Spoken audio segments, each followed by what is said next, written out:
purpose of the regular meeting of the Elmhurst City Council. I would ask that you all rise and join me in the Pledge of Allegiance. Pledge allegiance to the flag of the United States of America, and to the republic for which it stands, one nation, under God, indivisible, with liberty and justice for all.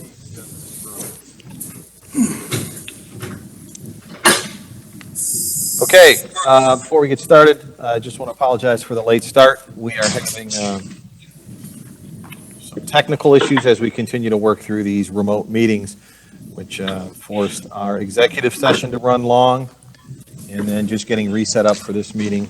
Not as smooth as it would be if we were all in person. But that having been said, most of us are here present and accounted for, and let's make it official with a roll call by our clerk. Joyder. Leader. Here. Dunn. Here. Graham. Aye. Here. Toledo. Here. Park. Here. Levin. Here. Kennedy. Here. Conquest. Here. Brennan. Here. Mulliner. Here. 12 present, 0 absent, 2 vacancies. 12 present, 0 absent. We have a quorum. On to our agenda. Receipt of written communication from the public. At this time, is there anybody anywhere in City Hall, in the audience or in our other annex, that has any written communications they wish to submit at this time? Please indicate your indication of doing so. Anyone? Written? Oh, Is it written communication. Yeah, I should make note, and let me back up. As we continue to work through these procedures at City Hall, if you take a look at the agenda that was posted last Thursday, you will see a whole lot of exceptions and changes that we have made due to this pandemic that we're currently facing. While we continue to allow people to physically come to City Hall for meetings and provide public forum or to attend the meetings and or participate in public forums, certainly people can do that in person here at City Hall, but we are also offering other avenues for people to participate in public forum, and you can read the details on our agenda, but that is that people can go online and what I'll call remotely sign up in advance with the clerk, and there's a phone number or an email where we can take that, and then due to technological issues, we want to make sure we get that in a certain amount of time, and then we'll set that person up for public comment. So that having been said, we have a lot of people have chosen to submit written comments, and those written comments are posted. Are they on our website? They're posted on board docs, or where are they? They're on board docs. They're on under the board docs. agenda. Okay, so how many people do we have who have posted? Do we know? Can we take a quick look? A lot.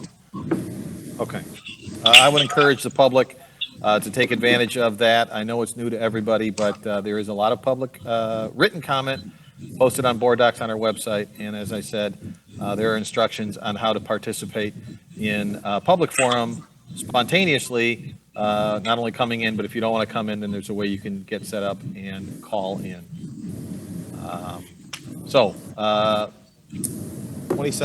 27 written comments posted. Nobody in person to provide any additional written comments. We will now go on to public forum. As I stated, there is instructions how to do it if people are not here specifically. I believe we have one person, and I think Mike Kopp is monitoring this. Mike Kopp, is there, besides the one person I'm aware of who is participating via phone, has anybody entered the building to participate in public comment? No, they have not. Okay, and I see no one in council chamber, so it's my understanding of one person who wants to participate in public comment.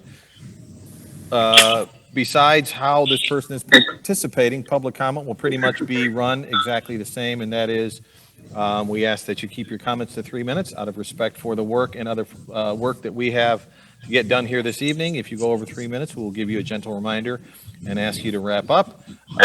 You're welcome to address the council and specifically the chairman, myself, on any item you so choose.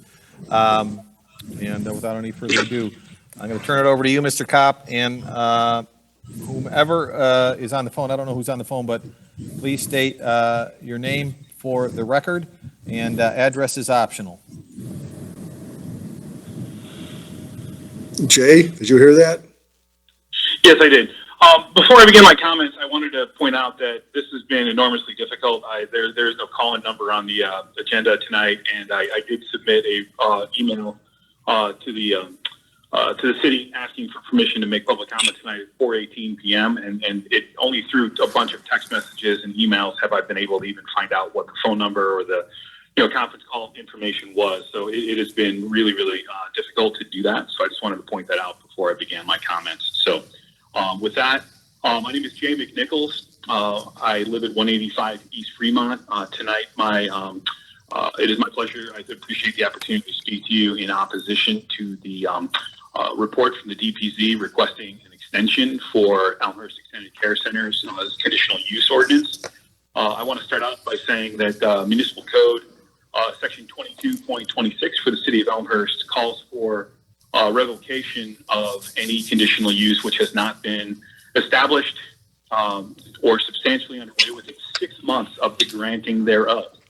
I would like to point out very specifically that the code does not say that the revocation is 6 months from the last substantial action that the holder of the conditional use is taking.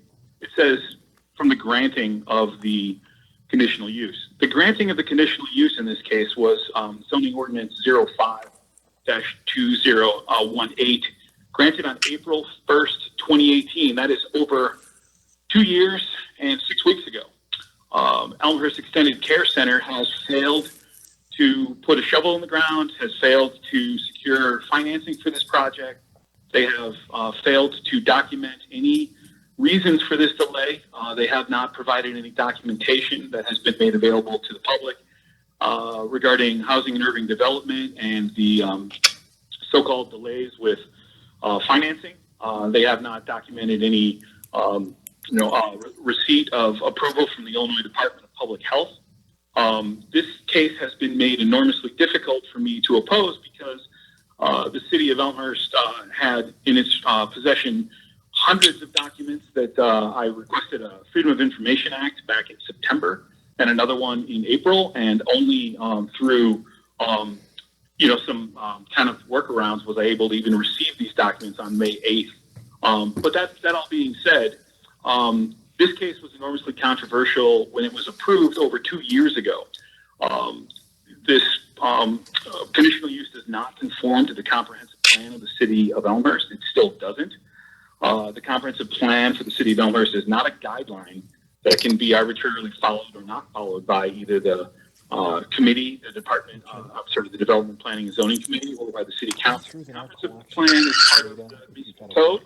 It's part of the requirements for conditional use approval, and despite the fact that the comprehensive plan of the city of Elmhurst calls for single-family residential use at 193 and 197 East Fremont, this conditional use was approved. From that approval in April of 2018, it took Elmhurst Extended Care Center a full 6 months to simply request an extension. That extension was granted in October of 2018. From October of 2018, carrying it forward, Elmhurst Extended Care Center submitted an application for their building permits at the end of March 2019, and it was received by the city on April 1st, 2019. So it took them 1 full year to apply for a building permit. If you look at that building permit, you will see that it's mostly a blank form that is filled out with not applicable in most cases. They listed a $5.8 million project, listed the architect's name and the address, and really no other information was provided about architects, contractors, licenses, etc. From April 1st of 2019, the city began negotiating the approval of that permit, and Elmhurst did approve that permit on November 13th, 2019. Again, well over 6 months ago. And only last Friday, just really one business day ago, was Elmhurst Extended Care Center able to receive that permit, because it took them a full 2 years plus just to submit the cash bond that has always been the requirement for them to receive that permit. I will make a very, very plain statement that this has very little to do with COVID-19 or the current pandemic. This permit is 26 plus months old or 25 plus months old. And it is the code of the city of Elmhurst to revoke conditional use applications or conditional use approvals when any 6 months has lapsed since the project has been substantially underway. There can be no doubt that this project is not substantially underway. Simply, filing for permits and extensions leaves Elmhurst with nothing but empty lots and weeds growing on these lots at 193 and 197 East Fremont. The current economic conditions that have changed substantially since 2018, along with serious questions about Elmhurst Extended Care Center's ability to carry this project forward. Do they have the financial means to even begin it? Will they receive approval this year? Will they be able to complete the project? Will the regulations that govern their industry, the healthcare industry, will they change? Property values. Property values certainly have changed since 2018 when this ordinance was enacted. There's no letter from Housing and Urban Development that documents Elmhurst Extended Care's failure to receive their financing. There's no documentation from Illinois Department of Public Health that they've met the requirements there. And I would say in the end that this extension of the ordinance, it violates Elmhurst's municipal code, section 22.26, specifically revocation clause.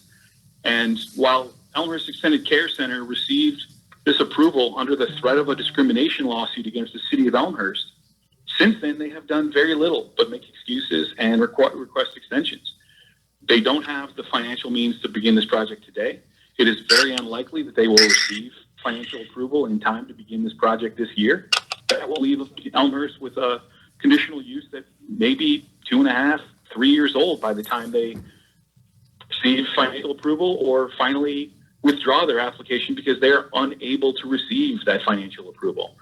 Elmhurst has an obligation to follow their code, and their code says that without action by the city council, this ordinance shall be revoked. It doesn't say might be, could be. It doesn't say that there's legislative, kind of precedent for extending this. It says shall be revoked. And I would urge the city council tonight to follow their code and revoke this conditional use. If this project, if this expansion for Elmer's Extended Care Center still has merit, if it's still valid, if it still meets the strict requirements of the conditional use approval process, Elmhurst Extended Care Center should submit to that process once again under current financial and economic conditions. They should prove that they have the financial means to begin this project, to complete this project, and to sustain this business in a residential neighborhood. Because if they build this at 30,000 square feet and everything that has changed since 2018 causes this business to fail, Elmhurst will be left with an empty building, a failed business, and a conditional use that doesn't make any sense in 2020. So I would ask, Nickel, I'm going to ask you to wrap up your comments, please. Wrapping up now, thanks. I believe that Elmhurst, the city of Elmhurst has an obligation to follow the code to reject the request for an extension. And I would, in closing, I would say that if Elmhurst chooses to extend this conditional use, that it is very, very likely that that extension would not withstand a legal challenge in a court of law, and that Elmhurst would, in fact, be violating its own code by extending that this conditional use. Thank you for your time. Okay. No one in the city council chambers during that time. Mr. Kopp, has anybody joined you in person to participate in public forum? No. Okay. Having no one having registered earlier besides Mr. McNichol and seeing no one in the building at this time, That wraps up public forum. On to agenda item 5, announcements. Any announcements from the dais?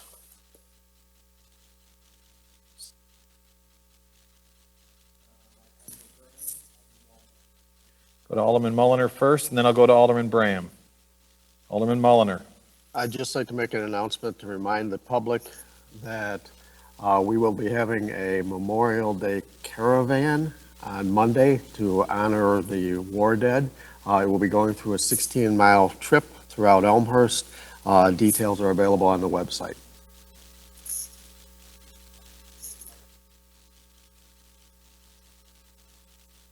I'm going to ask council if they heard that. Okay, all right. Alderman Bram, floor is yours. Thank you. I found out earlier today that due to the recent storm event that Elmhurst will be picking up refuse. Well, not Elmhurst, but our vendor will be picking up refuse for the Elmhurst residents. Any items related to the storm event this Saturday only.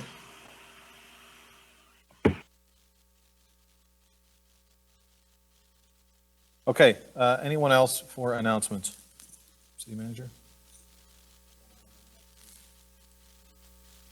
Okay, we'll go on to consent agenda. At this time, is there any item on the consent agenda that any alderman wishes to have pulled, to vote no, or provide further comment?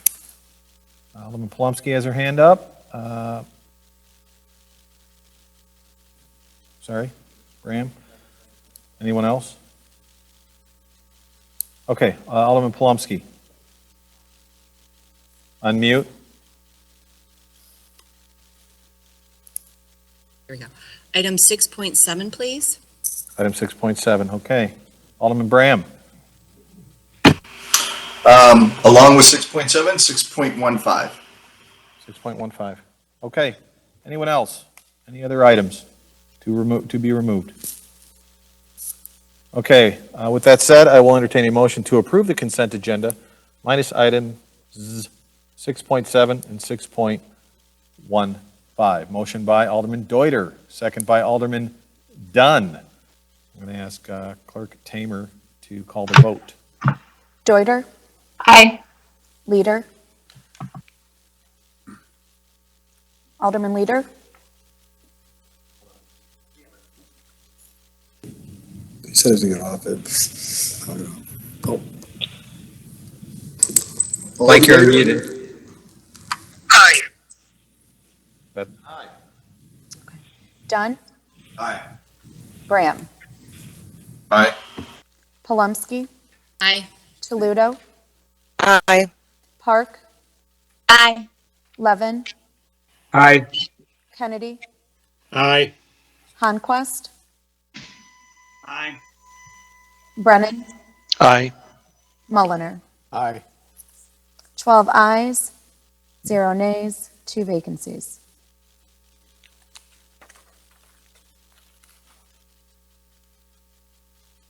Twelve ayes, 0 nays, motion carries. Consent agenda is approved, minus items 6.7 and 6.15. On to agenda item 6.7. This is a report out of DP&Z. I would ask Clerk Tamer to read the recommendation. Therefore, the Development, Planning, and Zoning Committee recommends that the City Council approve the applicant's request for an extension for a conditional use permit for an expanded nursing home facility. The city attorney is hereby directed to prepare the necessary documents for City Council approval. Signed, Mark Mulliner, Vice Chair, and Bob Dunn, Alderman, 2nd Ward. Unsigned, Michael Honquest, Chair. Okay, to put this before council, I'll ask for a motion to approve the report and recommendation as read. Motion by Honquest, second by Mulliner. Alderman Honquest, your report. Thanks, Mayor. Can you hear me? Yes. Okay. Thanks, everyone. Turn it up. Can you turn it up a little? Can you turn up your microphone a little bit if that's possible? I don't think Maybe it's me. on. Can you hear me now? I can, yes. I Go can ahead. hear you. So I did not sign this report coming out of our committee last week. We had 2 meetings regarding Elmhurst Extended Care. The first meeting, we actually talked to the applicant. At that time, there was little activity from the past 6-month extension that was granted. And through a phone conversation, talked to Mr. Duvet and went through what he'd been working on. And his explanation was he was waiting for HUD approval, and that due to the pandemic, everything had slowed down and he didn't have the ability to finalize his financials. So we talked through a few different steps that he had taken. By and large, my point to him was I would have thought that before the pandemic that he had been farther along with this project. He had worked with staff throughout last year, 2019, to get everything in, and the building permit was ready and available in November of 2019. So effectively, for the past 6 months almost, he has not. He did not pull his permit due to the financing issue, and has really done nothing with the project because he's been waiting for that. As we've discussed projects like this in the past, in general, out of DPZ committee, historically we've tried to hold projects to 2 extensions. There are several examples where we've gone much longer than that, so I don't want to try to communicate that we have not. City Council is not, and the committee has not extended projects past 2. And certainly, City Council has the right to do so in any project at any time. But as is pointed out, this has been a contentious case. And my point at that time was that if an applicant's going to come before the city, put all this work for city staff and the community, that when they are approved, they should get to work on getting their project done and approved as quickly as possible and get to work. And I think that's fair for any project. And as a matter of fact, 90% plus of the projects that do come before the city do move forward and do not require extensions. So in this particular case, I am okay in voting to move it forward. Mr. Duvet did put it forward and get the permit pulled and his bond issued last week, which is what came out of previous dialogue. And my committee members agreed with that. It will give him an additional 6 months to get his paperwork with HUD and financing put through. But my point tonight, both for this case and for future cases, both to this applicant and to others, is that they should have, in my opinion, their project put together in such a way that they can move quickly. And unless there's just some extreme circumstances, they should not come for more than at a most 2 extensions. And obviously the pandemic would be an extreme situation, and that's why I'm agreeing tonight to move it forward. And I think my committee members are as well. But we also feel that the applicant could have done more over the last 2 years to be ready before the pandemic hit to move forward with the project. So those are my comments, Mr. Mayor, and to my colleagues, I would ask for your support to pass this tonight, and just keep on the back of your mind that that the reason I did not sign the report is that I do not intend to support it in the future, and I think in general as a council, we should hold to that as a means of kind of keeping people's feet to the fire to move their projects along as quickly as possible after city council approval. Thank you. Okay. I know Alderman Plumsky pulled this, correct? Comment? You wish to comment? Yes, Mayor. Okay. I would like to vote against this agenda item. I did not vote to approve it, and I do not see it being substantially underway in addition. Thanks. City Manager, anybody else with their hand up? I'll go with Alderman Bram, and then I'll go to Alderman Toledo. Alderman Bram, the floor is yours. Thank you. I think that we all know the history of this project, and Alderman Honquist alluded to, without rehashing the long history about it. Um, uh, Resident Mr. McNichols has covered the history, at least bullet point history. I mean, this goes back to the applicant, I believe, back in 2016. We're closing in on 4 years since the applicant first submitted. The ordinance approval was back in 2018. As Alderman, I believe Honquist said, and I know Alderman Polomsky just stated, there hasn't been substantial completion. There hasn't been almost anything. It's been the bare minimum at best. I'll just say, essentially, by the actions or lack of actions by the petitioner has made, or essentially no effort has been made, almost no effort has been made to move forward. It has taken over past year and a half, 2 years for this to move forward to even pull permits. I think the evidence or lack of action by the petitioner is enough to not approve a second extension, not including anything else that Mr. McNichols has said in regards to a comprehensive plan or anything else. Essentially, this petitioner isn't showing, for whatever reason, and at this point, I don't think it matters, that there has not been any substantial movement, and I cannot support this.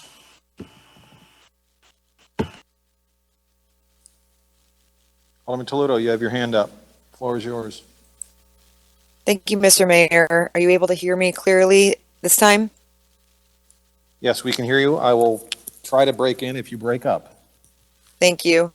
This is Alderman Toledo. As many of you know, I sat on the Development Planning and Zoning Committee when this case was originally approved, as well as during, I believe, both of the 2 extensions that have been granted to this applicant. And I supported both the approval of the conditional use as well as both extensions. However, tonight, I will not be supporting this 3rd extension. And the 2 reasons are, first and foremost, I believe that they have questionable financial feasibility for this project.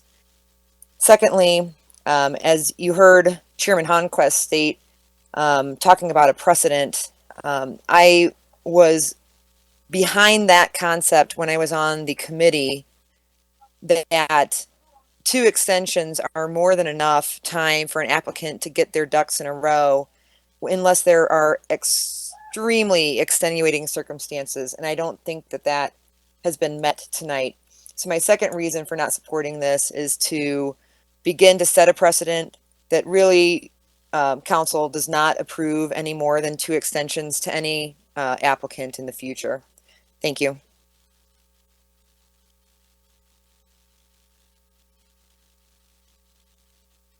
Alderman Brennan. Thank you, Mayor. Can you hear me? Okay, so I'm in support of this project. However, I do have concerns with the extent of the delays. And I do have a question for the committee. Was a 90-day extension discussed versus a 6-month? Any additional questions or comments before I turn it over? Not at this point. I do have a follow-on comment, though. Alderman Honquist, care to provide additional background on the 6 months versus 90 days? Yes, excellent question. Alderman Brennan, we did discuss that. But as it's kind of been highlighted, the HUD financing at this point in discussion, it's evident that in the next 30, even potentially 90 days, the applicant was not comfortable that HUD would be done with their process, and therefore he wouldn't have the financing he needs to move forward with this project. So although that was my first kind of gut reaction, why don't we just do 30 days? As we discussed with the applicant, what was really required, he really does need, at this point in time, since he didn't have his approval done, he's going to need the full 6 months, or at least, longer than 3 months. So that's why we landed on 6 months. Thank you. Thank you. Just one last comment. So with that, I do understand that rationale. I do think the applicant has put themselves in this situation. No one saw COVID. However, their lack of action has required this extension. And I think a 90-day extension would have been reasonable, but given the COVID circumstances, I understand why it's evolved to a 6-month extension. I do want to go on the record. This will be the last time I extend it. I'm for this project, and I'd like the applicant to secure the financing and get a shovel in the ground. Additional comments? Alderman Dunn. Did Alderman Dunn have his hand up? Alderman Dunn, floor is yours. All right, can you hear me? So this is the third extension. Yes, we can, but I'd ask you to speak up a little bit, Alderman Dunn. This is the third extension request by the applicant. I'd have to say, looking at the way they manage the project administratively from a financial standpoint and from a construction management standpoint, I wouldn't say they did a great job. I wouldn't even say they did a mediocre job. I mean, they're adequate at this point, but our policy has generally been the precedent is if they had submitted for an extension prior to the expiration of it. The expiration was last Wednesday, I believe. So we're right up at that limit where they would need that extension. So I felt that it was acceptable to give them at this point. What they needed was the financing to show the letter of credit last Friday and pull the permit. They did that to meet the consensus of the committee or the majority of the committee's expectations. So I will support it tonight for this vote. Anyone else, City Manager?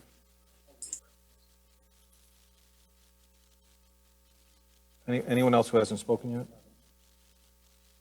I don't think Alderman, I'll go with Alderman Levin, who hasn't spoken yet, and then if no one else, back to Alderman Bram. Alderman Levin. I appreciate the concerns for the extensions, but I know that it's been talked about recently that we don't do more than 2, but I don't know that an applicant or someone who's received a conditional use would necessarily think the hammer's going to come down after 2 extensions. I understand we all wanted to proceed directly in getting something done, but I also think I'm not concerned about whether they'll have the finances to do it, because they'll have to go out and get the financing to build it. No one's going to give them the financing to build it if the model doesn't work and the economics don't work. So I think I will fall in line behind Alderman Honquist, and to the extent there's a concern that this is a 3rd extension, and then it sounds like the message is out there to the holder of the conditional use permit to get it done, but I will support this one. Alderman Bram. Thank you. A quick question. I thought this is the 2nd request for extension, and I see Alderman Mulliner nodding his head. Or is this the 3rd request for an extension? Good thing I can count fingers. I see 2 by Alderman Mulliner. But I just wanted to confirm that. Is that 2nd or 3rd?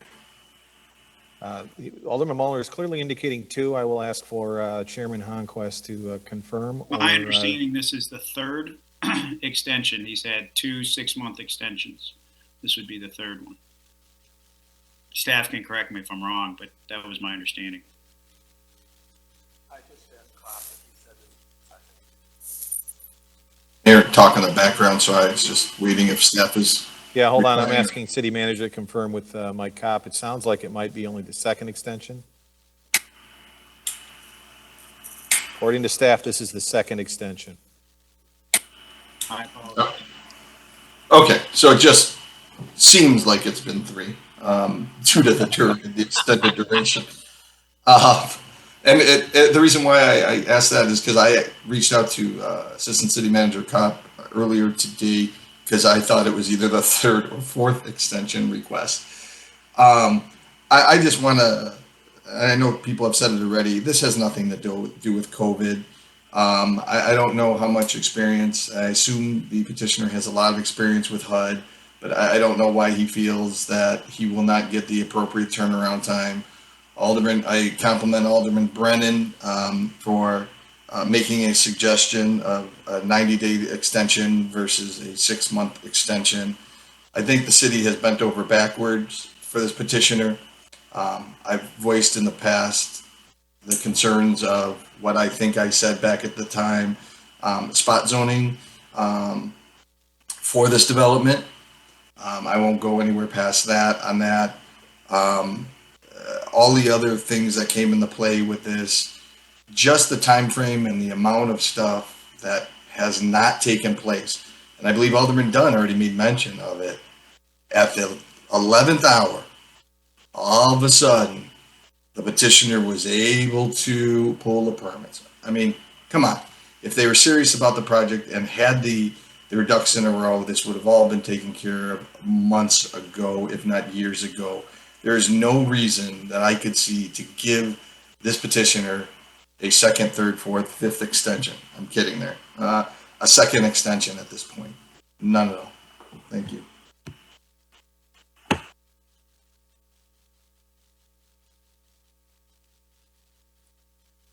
No more. Seeing no more hands raised, I will ask, I'll ask Clerk Tamer to call the vote on. Point of order, Mr. Mayor. Yeah. Just because I remembered that we have 2 alderman vacancies. What is the voting need or requirement here? Is this a supermajority? Is there a rule of 7? How does that play out? Can you speak to that? This is just a report. It's a good question. This is just a report, so supermajority is not required. Rule of 7, which we can pull up. Oh, and we have Don here. So as far as it relates to supermajority, it's just, I don't want to say it's just a report, because I'm sure it's a fine report. I'm not opining on the quality of it, but it is just a report. But as it relates to Rule of 7, I think that's also in place regardless of who's here. We'll cross that bridge when we get to it. And let's see what happens. You okay with that, Alderman Bram? Yes, thank you. Okay. Let's ask Clerk Tamer to call the vote. Deuter, Aye. Leader, Alderman Leader, Mike Kopp? Norm Leader. Here we go. Dunn, Aye. Bram, No. Palumski, No. Toludo, Nay. Park, Aye. Levin, Aye. Kennedy, Aye. Honquist, Aye. Brennan, Aye. Mulliner. Aye. 9 ayes, 3 nays, 0 absent, 2 vacancies. 9 ayes, 3 nays. Motion carries. Agenda item 6.7 is approved. On to agenda item 6.15. This is an ordinance. I would ask Clerk Tamer to read the ordinance. An ordinance extending temporary executive powers pursuant to Section 3.16 of Elmhurst Municipal Code and pursuant to 65 ILCS 5/11-1-6. Okay, to put this before council, I'll ask for a motion to approve the ordinance as read. Motion by Alderman Mulliner, second by Alderman Levin. Discussion, Alderman Mulliner. This is just an extension to allow the mayor to continue the temporary executive powers that he has. And with the situation we have going on with COVID right now, I think it's important to have that flexibility to be able to move quickly and agilely as necessary based on governor's rulings. So I feel that this is important for the mayor to have that authority at this time. I'm sorry, City Manager, I know Alderman Bram pulled this. Is there anybody else who has their hand up? Alderman Bram, floor is yours. Thank you, Mr. Mayor. In regards to the executive order or emergency powers, as it is, we have approved this extension on multiple occasions at this point.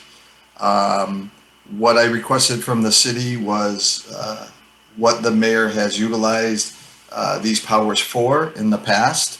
And it has been for items, as an example, vehicle sticker extensions, utility charges, off-premise consumption of packaged beer, wine, liquor, etc., solicitor permits. There's two that I think were a necessity for the mayor to utilize these powers, and that is to give the, I don't know what to call it, but the temporary exemption for the hospital to have the daycare for their employees, as well as for the Family Medical Leave Act for the essential employees. Those two, even though the latter did go through city council, the other daycare for the hospital, the temporary daycare for the hospital did not, I think was a necessity. But where we are with COVID, and at least from what I understand from the governor's position, and hopefully we'll be moving in the direction of opening up sooner than later, I haven't seen the need to continue these executive powers. I would even take my perception of some of those that have been passed by the mayor utilizing these powers, like solicitor permits, the off-premise consumption of alcohol. All of that could have gone through the normal process. At the time, we weren't sure what we were going to be able to do. We have obviously now been able to handle all committee meetings as well as council meetings remotely, and we continue to do so. So city business continues to go on, albeit remote versus in person. Some of the items that I mentioned, I think could have handled a 2 or if absolutely needed a 4-week delay through the normal process. I think going through the normal process, and I'm not making any accusations here, but is the best way to be transparent and give all of the residents their ability to provide comment on any issues that come across, any policy decisions that we need to make. So therefore, even though I applaud the mayor for requesting and as well as handling the emergency powers as he has, I cannot support, at least at this time, moving forward, because I think we have a good handle on the direction we're going, and the typical, what I'll call typical process that is in place should be sufficient. Any additional comments? No additional comments. I will ask Clerk Tamer to call the vote. Deuter, Aye. Leader, Aye. Dunn, Aye. Bram, No. Palumski, Aye. Toledo, Aye. Park, Aye. Levin, Aye. Kennedy, Aye. Honquist, Aye. Brennan, Aye. Mulliner. Aye. 11 ayes, 1 nay, 0 absent, 2 vacancies. 11 ayes, 1 day, motion, 11 ayes, 1 nay, motion carries. Agenda item 6.15 is approved. On to committee reports. Agenda item 7. Both committee reports are out of Public Works. I know that Chairman Kennedy wants to tackle 7.2 first. So we're going to swap the agenda order and go with agenda item 7.2. I'm going to ask Clerk Tamer to read the recommendation on 7.2. It is therefore the recommendation of the Public Works and Buildings Committee that the design build proposal from Burke LLC for the Sailor Swing Villette Stormwater Improvement Project in the amount not to exceed $4,727,750 be accepted, and that the city attorney be authorized to prepare the appropriate documents. Furthermore, in the interest of starting the project as soon as possible, it is the recommendation of the committee to also suspend with the rules to allow for the report and resolution to be approved by the city council at the same time. Signed, Jim Kennedy, Chair, Marty Deuter, Vice Chair, Alderman Brennan, Ward 7. Okay, to put this before council, I'm going to ask for a motion to approve the report and recommendation as read. Motion by Alderman Kennedy, second by Alderman Deuter. And I'm going to ask you to hold on, Alderman Kennedy, for just 1 second. I just noticed that, and I don't want to stop the meeting. Oh, sorry. Alderman Park popped off of mine, but now she's back on. I want to make sure the connection's okay. Alderman Park, can you hear me? Yeah, I can. I didn't even know I popped offline. No, just on my computer, but we're good. Okay. Okay. Alderman Kennedy, the floor is yours. Thank you, Mr. Mayor. Certainly after the actions of this weekend by Mother Nature, talking about stormwater is not something we're going to talk about now, but I'm sure the city manager is going to talk about it here shortly. But if you go back to September of 2018 and we talked about where we were with projects, we prioritized at that time 3 areas: Sailor Swain Villette, Jackson School, and the York High School project. And tonight we're here to move forward on the Sailor Swain Villette project. If you remember on the original project, it was to go and get 8.5 acre feet of storage that was required for the 94 homes in that area. Based on the work that Christopher Burke has done, that has been able to be revised downward to 7.27 acre feet, just based on more detailed analysis. Again, that number of 8.5 acre feet was back during the original Burke study. So as they've gone in and done more analysis, they've been able to hone that to a lesser value. By doing this project, it gets us 92 of the 94 homes to the 100-year level of protection. It's a reduction in depth of 0.7 feet. So, pretty significant there. And you'll see from the report the 2 remaining homes are pretty small in terms of what the homeowners can do to take care of that. There was, as part of this, a review of whether open air detention was better than underground. Unfortunately, when we looked at open air, it only provided 4.5 acre feet versus what we needed, and the underground is the best way to go to be able to get that 7.27 acre feet. As you'll see in the next item on the agenda, it's about the homes that we purchased and how we basically take them out and turn this into the detention area. This project is not only those 4 homes, but also what we found is the right-of-way on Crescent between Swain and Sailor is primarily void of any city improvements in terms of sewer and such. So we're actually going to be able to put storage in that area to get to that total quantity. So rolling up the project, it's $4.7 million versus a budget of 5.2. Certainly, I'm sure everyone on the committee is questioning, is this the right thing to do? I'm sure Alderman Toledo will chime in from the Finance Committee, but as we, as Public Works and Buildings talk through this, we got the assurance from not only city staff, but also the Finance Committee that this was a viable project and we should proceed. One aspect that is a little bit different on this is that we're going at this from a design build process. This is new to the city. It is something that staff is okay with this approach, and what it really allows us to do is to be quicker in terms of a time, and we put more risk on Christopher Burke in a design build situation. And we get a situation where it's a guaranteed max price. We have all the oversight that we have with previous projects, but again, we get the opportunity to go at this at a faster pace.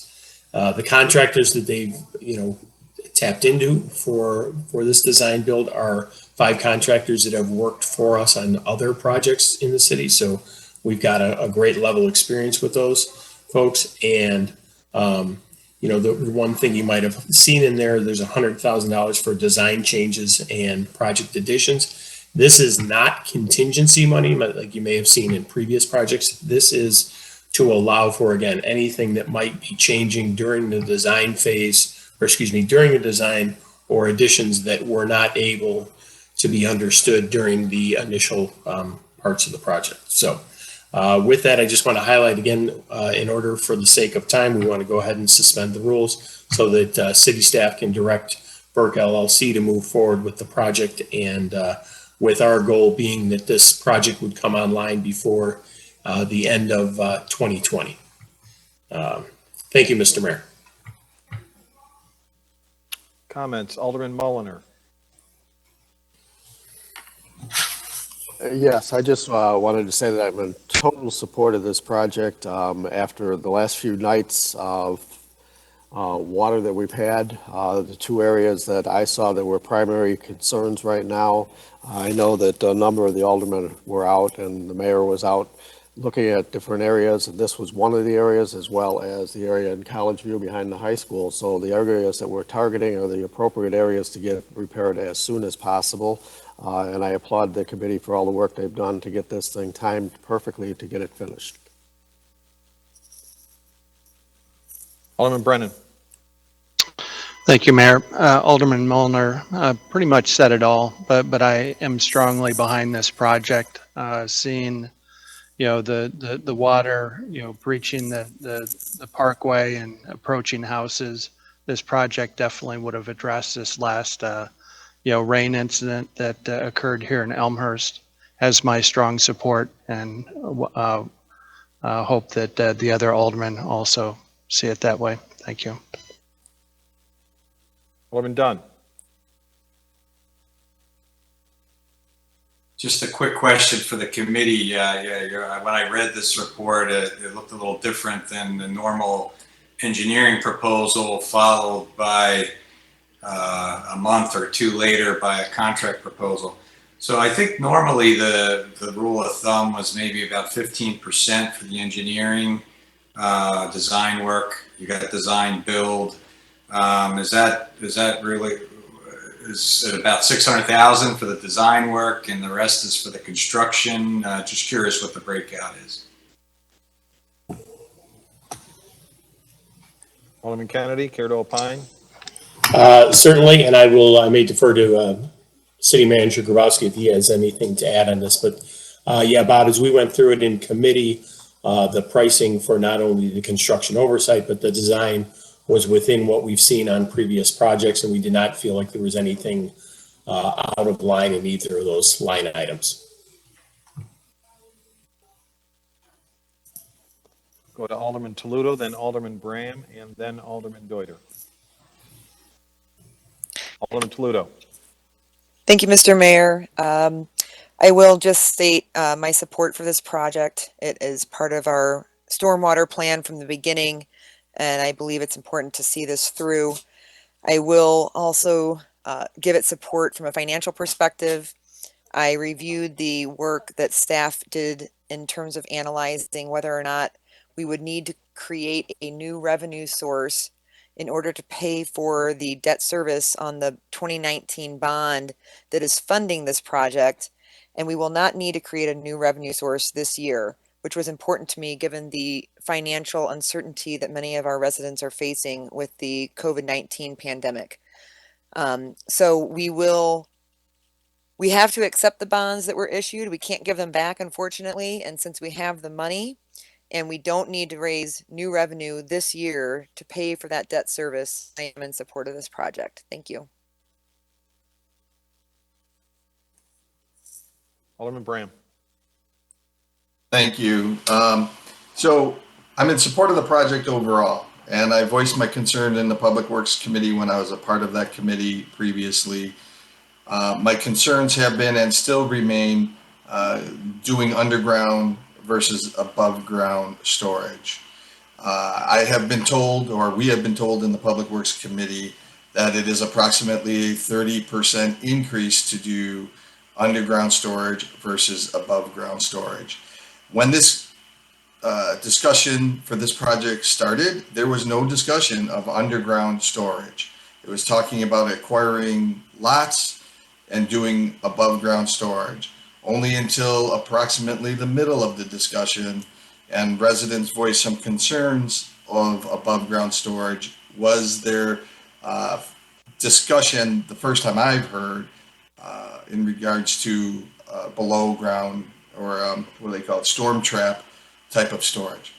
I do understand in regards to trying to get as much acre feet as we can, and I don't recall the exact numbers of what above ground storage would be, but I want to say just for the location of the homes would be between 4 and 5 acre feet.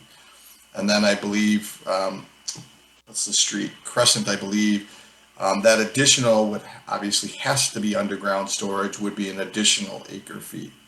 So if that is even approximately accurate, we're pretty close to the 7 acre feet. We're about 5.5 to 6 acre feet with doing above ground storage. Again, I don't have the documents up, so I'm kind of approximating. I want to say that the above ground, the above ground was 4.5 acre feet, and then at least +1 for the underground on Crescent. The increase that I've had, City Manager Grabowski sent me, and I do acknowledge publicly that it was only a draft, so I'm not holding him to it. Was hoping to crack a smile there, Jim. Was that it would approximately be an additional $1.9 million to do underground storage in this location. That's significant funds. And I know Alderman Toledo, as chair of Finance Committee, has stated that she feels good about the funding source for the rest of this year. And I do as well. But we don't have funding source, at least at this time, moving forward. Could be into the following year.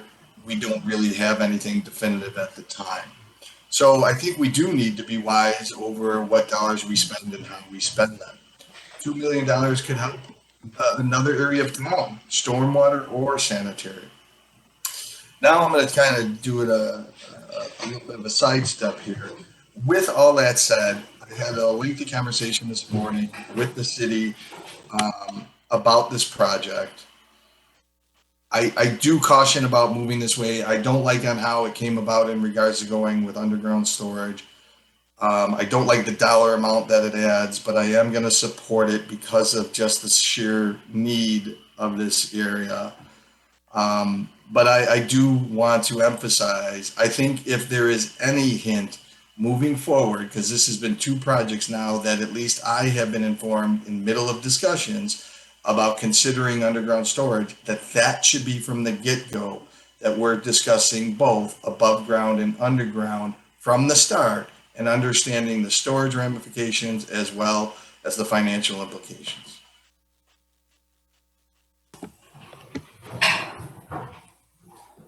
Alderman Deuter. Thank you, Mayor. Chairman Kennedy did a great job describing this project and the details of it. I just wanted to add one piece of information in response to Alderman Dunn's question, and that is about the kind of overall cost that we might otherwise be paying for the engineering services and the design service. And with the design build, one of the reasons we can do it a little bit faster is that the full design does not need to be completed. And it's the way we've typically moved projects forward. We use the design phase to get to the bid documents that actually go out for the public bid. And because we're doing the design build and it's not, the details don't need to be defined prior to going out, so to speak. So we're actually able to pretty significantly reduce those design costs, which saves us both the money and the time. So it helps us with time and money. Thank you. Alderman Park. Thank you, Mr. Mayor. I just wanted to say that I have been pulling for this project to happen since I got on board 3 years ago, and I am just so appreciative of our city staff and the consultants that they have figured out and kept up with technology, that we've realized we can do this and relieve all these houses in the area with just, a few contiguous houses as opposed to 8 that we originally thought. They have kept up with technology, and that's not an easy thing to do with everything else going on in the world. So I'm really appreciative of that.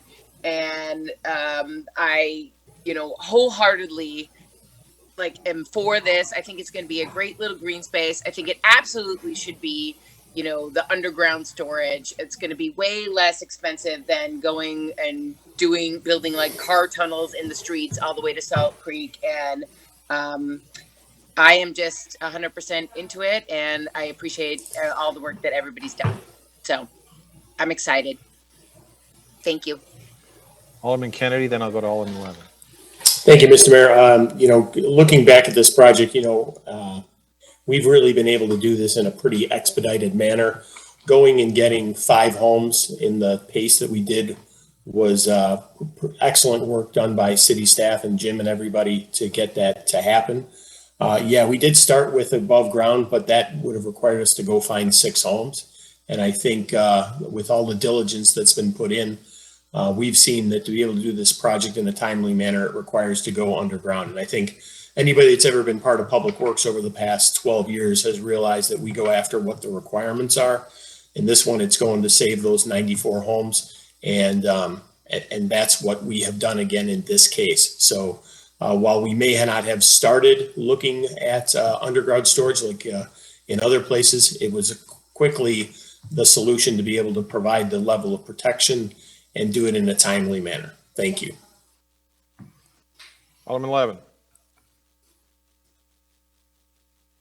As Alderman Mulliner said, if you were out and about yesterday, particularly in this area, which is in mostly in my ward and somewhat in his ward, you saw some pretty amazing sights.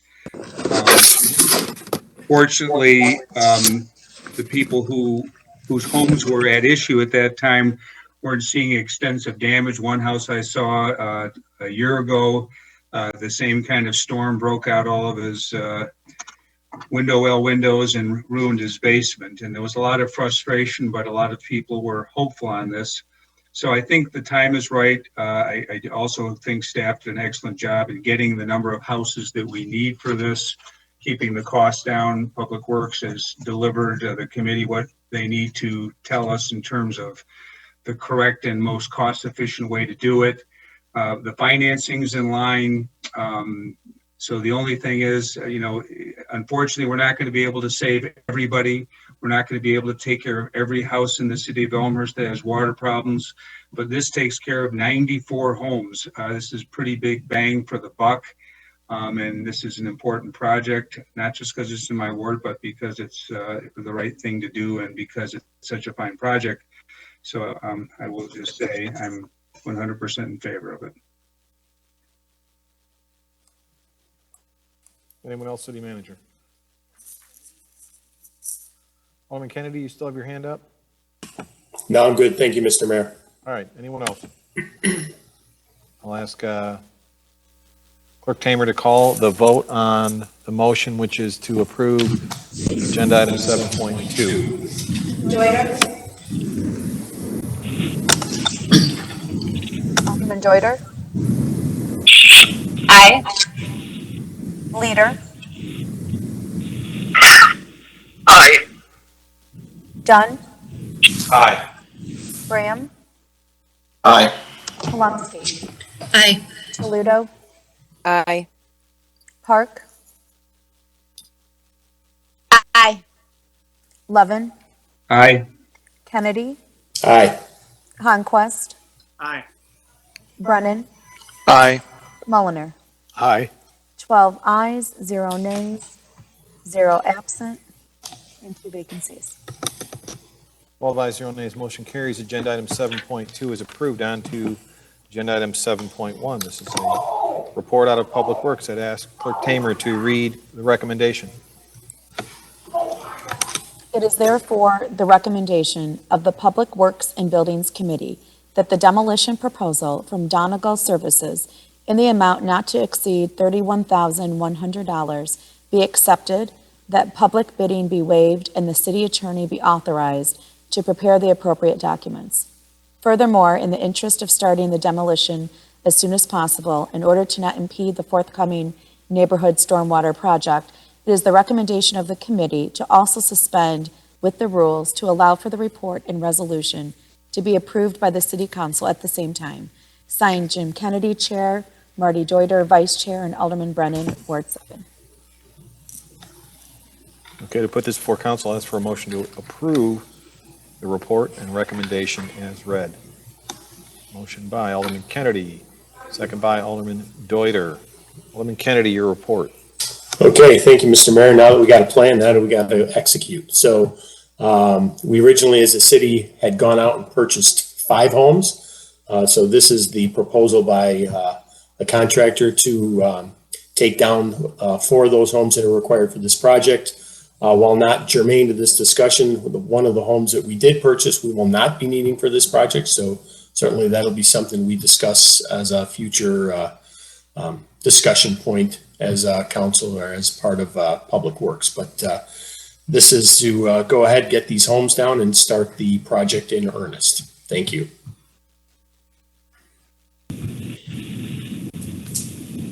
Anyone else with their hand raised? City Manager? Alderman Deuter, is that an inadvertent hand raise? Inadvertent. Thanks, Mayor. Okay, seeing nobody else with a hand raise, I'll ask for Clerk Tamer to call the vote on agenda item 7.1. Deuter, Aye. Leader, Aye. Dunn.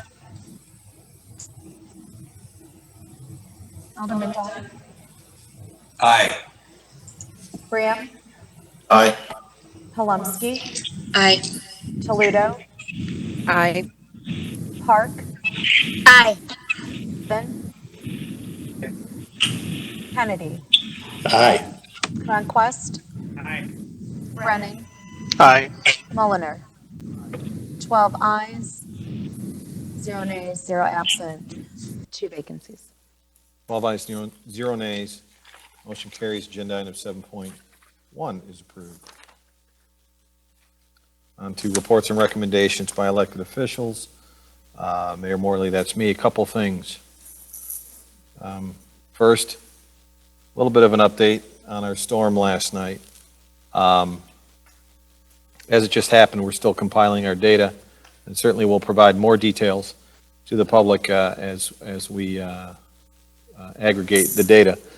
But over the past 4 days, up until today, but the previous 4 days, City of Elmhurst saw almost 8 inches of rain. On Sunday, we saw over 3 inches of rain, and that's overall. Certainly, different parts of Elmhurst got hit harder than others. Right now, we estimate that that is what we will call a 50-year storm.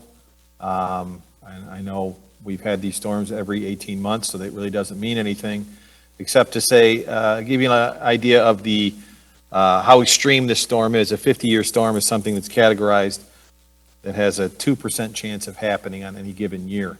So it was a rather significant storm, and we weathered it okay. As Alderman Mulliner mentioned, I know there was a handful of us driving around last night. I personally was driving around keeping an eye on our stormwater projects that we put in over the past 6 years. And all projects that we have put in, we're certainly operating. But when you get a deluge like that, sometimes it takes a little bit of time for the system to catch up. A couple other items of note. Happens every time, but happy to report. The quarry is open. The quarry is always open. The quarry operates by gravity. So, and the quarry's only job up until last year was to keep the Salt Creek in its banks. There is a section of the quarry, a section of the concrete weir, where we can open even further to take more water off of the creek faster. But if nothing was done, Salt Creek would still overflow into the quarry without any mechanical intervention. And again, the sole purpose for people who live near the creek, that quarry is only to keep the creek within its banks. Last year, or maybe a year and a half ago, we did add a project that we'll call the Tree Streets Project, which also takes advantage of the quarry and certainly was operational during the storm. That also operates by gravity. No magic button needs to be pushed there. So I'm happy to say that that worked out. Another thing that I will remind folks, while it is not ideal, part of our stormwater management plan does include water in the streets. So if water are in the streets, and certainly there's areas by my house where the streets are impassable, but the water is contained in the streets or maybe a little bit up on the parkway. That is part of the plan. While it's not ideal, Chairman Kennedy and his committee will tell you our goal is to keep stormwater out of the houses. So by design, some of our stormwater management is to have some of the streets flood while the system can catch up. A great example of that is the underpass. The underpass was designed to take water during these events, and it did. A couple other things that I want to state is if you are experiencing flooding in your house and you want to report backups or something of that nature, during hours where City Hall is not an operational 8 to 5, you can call, we encourage people to call the police non-emergency line, and the police non-emergency folks will take that message and relay it to our Public Works Department, which was working full-time and has been working full-time prior, during, and now as it relates to this storm. During city hours, you can call City Hall to report problems that you might have with your flooding. While what we've done has had a great impact on our community, we're not finished, and by evidence of the fact of one of the projects we talked about today. So I do think it's something that we continue to stay focused on. I was certainly happy to see while I drove certain streets, like Pine, for example. For the first 10 years as an elected official, if I drove Pine during even a slight rainstorm, it was closed. Instead, in this case, the Golden Meadows project was taking on water actively as I was driving around. But there's still more work to do. There will be additional postings as it relates to the totality of the storm. So please stay tuned to our website. Alderman Mulliner mentioned the Memorial Day Convoy. I want to thank the ad hoc group that was pulled together in a very short amount of time. The Chamber and the Veterans Commission initially did the proper thing in canceling the parade due to the COVID epidemic and not wanting people to gather, gather together in tight spaces. So the parade was canceled, but then a small group of folks got together with the belief of how important Memorial Day is to honor those who gave their life in defense of our country, in support of our country. So I'm happy to say that we're not going to break our streak of over 100 years. We will be doing a Memorial Day convoy, which in essence is us bringing the parade to you. You can go on the City of Elmhurst website, and there is a map that shows the route that we're going to be taking. It's going to be approximately 20 vehicles, and we encourage anybody along the route to step out of their houses and, quote, attend our parade as we drive by. In addition, if you want to walk to a part of the convoy location, we certainly think that's a great idea, but please maintain social distancing if you are going to walk to observe. In addition, you will note that the route has been designed to include many public parking lots, so that if it's not one of the two streets that's going through your ward, you can get in your car, drive to a public parking spot, not even leave your car, maintain social distancing, and still observe the Memorial Day convoy. So look forward to that. Look forward to showing support for those who have given their lives, and encourage all of you to get the details online and attend however you can. As a mayor, city manager and I both continue to be very active within our Council of Government, which is DuPage Mayors and Managers. We continue to meet about 4 or 5 times a week via different conference calls, getting updates on the pandemic and also data as it comes in, and are continuing to do so. As far as it relates to COVID-19, I would encourage everybody to go online to Restore Illinois. Governor Pritzker has issued a plan. He's labeled it Restore Illinois. You will note that DuPage County and the city of Elmhurst is in the northeast region of the plan, and as it currently stands, the governor has established some metrics that we must meet to move to different phases of reopening. The plan has 5 phases of reopening. We're currently in recovery, which is phase 2. I'm sorry, we're currently in phase 2. That's not recovery. Phase 3 is recovery. If and when we move to phase 3, the earliest projection would be at the end of this month. If we move to phase 3, non-essential retail could open up under limited circumstances. And I encourage everyone to go online and familiarize themselves with the Restore Illinois plan. Phase 4 of the Restore plan is when restaurants are currently allowed to open. So even if we move to phase 3 at the end of this month, we have to wait until we achieve phase 4 according to the governor's plan to even allow our restaurants to open up. As council may be aware, I took the opportunity about a week ago to write a letter to the governor.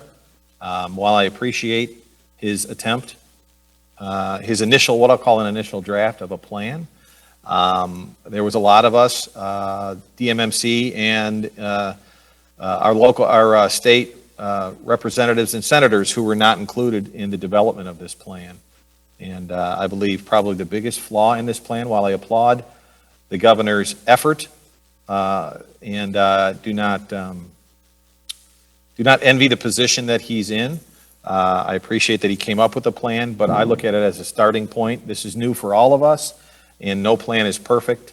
The biggest problem I have with the governor's plan is that he has combined us, Elmhurst and DuPage County, in with Cook County and the other collar counties. And basically, from a number standpoint, we're less than 1/5 of Cook County alone.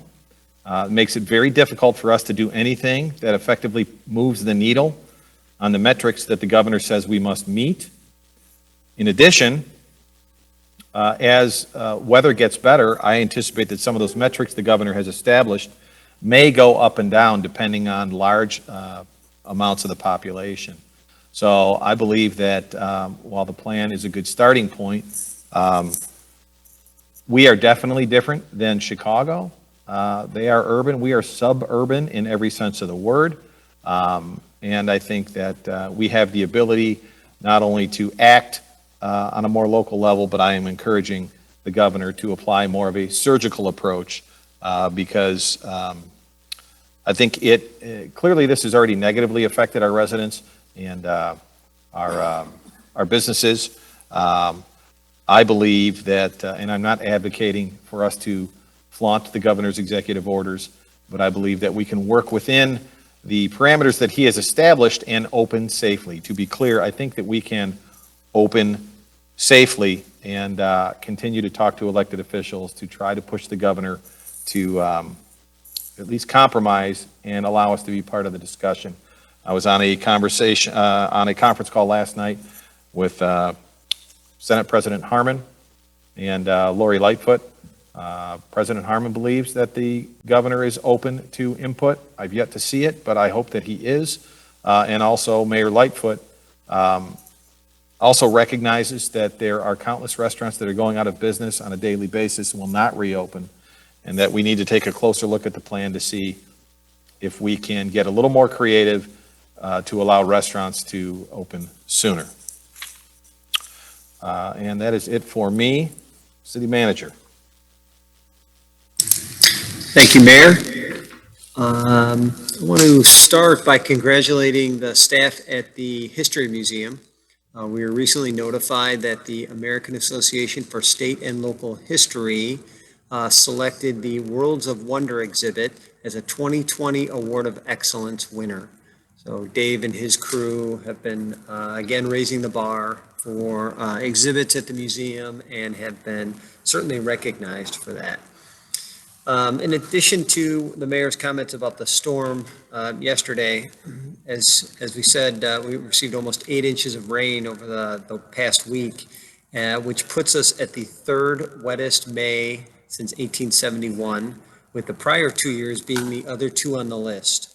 So it's a significant event that we had over the weekend. We had a total of 9 Public Works crew members in during the storm. They were trying to clear drains if that's what was needed, otherwise barricading the street to prevent people from driving down and creating wakes, as we've had a problem with that in the past. We also had crews from the wastewater plant in monitoring the system and monitoring any sewer backups that we had. We saw a couple of new areas that we will be reviewing with engineering that have taken on water. An area in North Avenue in Ridgeland was closed.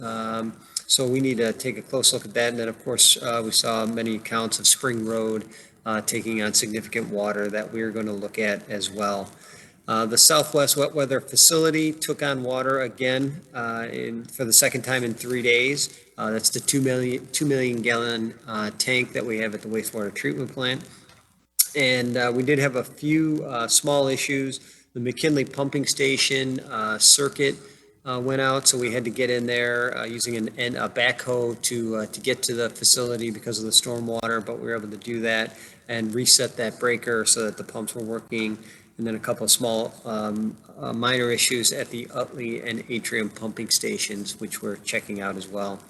Overall, though, the systems, including the $25 million that we've invested over the past 5 years, really functioned as designed. So that's a good thing.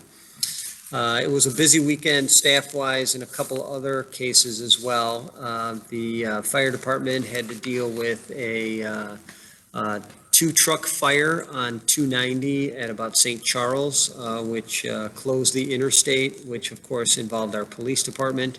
And because of that, we were unable to participate fully in the York High School celebration at 1 o'clock, and we do apologize for that, but hope everything else went well for that. And then I do want to address the event that happened, I believe it was Thursday night, where we had a resident that was shot on the south end of town. That resident was taken to the hospital, went through surgery, and made it through that. I'm happy to report. The police have been chasing down a number of leads on that. And on Saturday, a number of uniformed officers took to the neighborhood and knocked on doors for a couple of reasons. One, to look for additional video footage of the incident or the possible vehicles that were involved, but also secondly, to reassure the residents that we are out and our police care for this community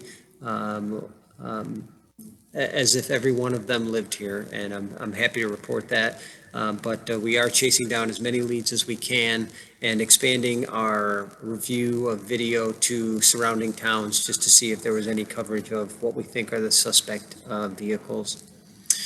A couple things on the COVID front. DuPage County recently announced that they have a business grant program. So Aaron Jason is working with our businesses to apply for that, for those dollars. And the governor recently announced that there is $25 million in public works grant dollars available. So we are busy applying for those as well. The bicycle and walking plan update is taking online comments through a survey, and also we'll be hosting a webinar for information on that. And then the last item that I have is just to congratulate the class of 2020. As I mentioned before, while we weren't able to participate fully in that celebration on Sunday, we do congratulate everybody from York, Willowbrook, Timothy, Christian, and Immaculate Conception. So good things are ahead. That's what I have, Mayor. Thank you. Anyone else? Reports and recommendations? No? Okay, seeing none. We'll go on to ordinances. Agenda item 9. 9.1 is an ordinance. I would ask Clerk Tamer to read the ordinance.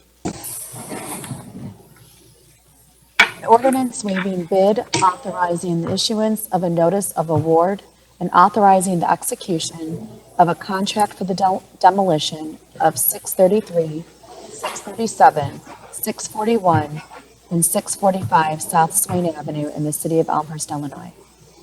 Let's see item 7.1.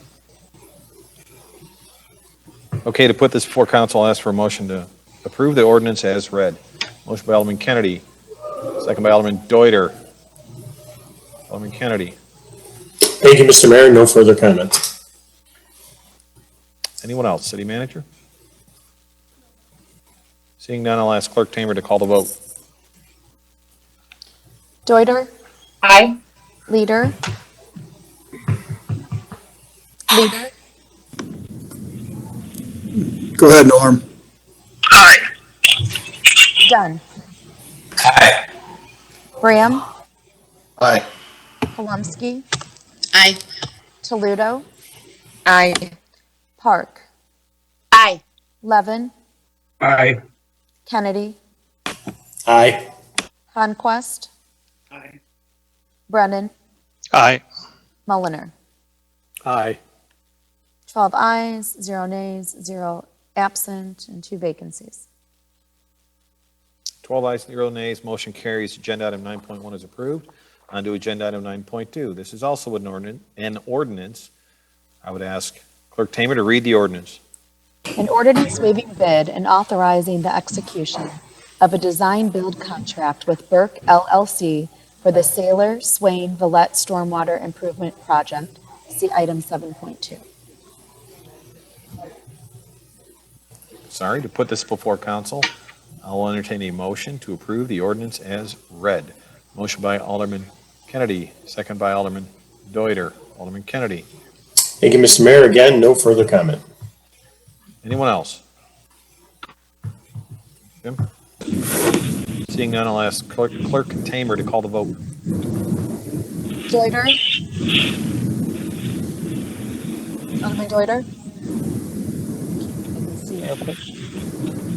You're muted. Aye. Can you hear me? Leader? Now I can, yes. Leader? Aye. Dunn? That was an aye, right? Alderman Dunn? Aye. Thank you. Graham? Aye. Palumski? Aye. Toledo? Aye. Park? Aye. Levin? Aye. Kennedy? Aye. Conquest? Aye. Brennan? Aye. Mulliner? Aye. 12 ayes, 0 nays, 0 absent, 2 vacancies. 12 ayes, 0 nays, motion carries. Agenda item 9.2 is approved. On to other business. Friendly reminder to all, Memorial Day is Monday. Meetings are pushed to Tuesday. Any other business? Alderman Brennan.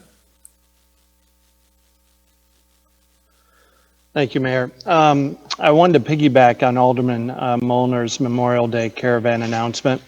However, I was too slow to unmute myself. Even though Elmhurst's annual Memorial Day Parade is canceled, I'm thrilled that the city is recognizing our veterans via the Caravan.